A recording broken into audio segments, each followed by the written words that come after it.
Tens of thousands of Uruguayans, including President Jose Mujica, marched in silence on May 20th, demanding to know the fate of victims of the U.S.-backed military dictatorship, which led the country from 1973 to 1985.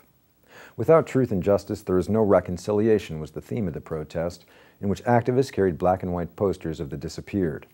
Although the march has taken place every year since 1996, this is the first under the administration of Mujica, who was jailed for 14 years during the dictatorship, much in solitary confinement in a deep well where he was tortured.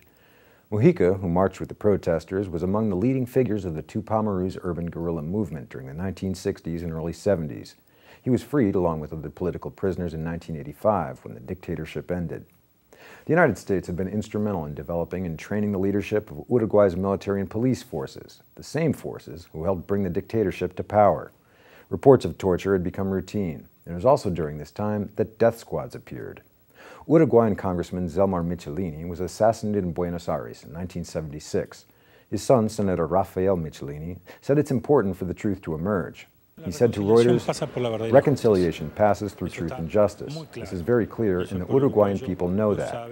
Uruguayan society has total willingness for reconciliation, but naturally it needs to go through the truth and justice."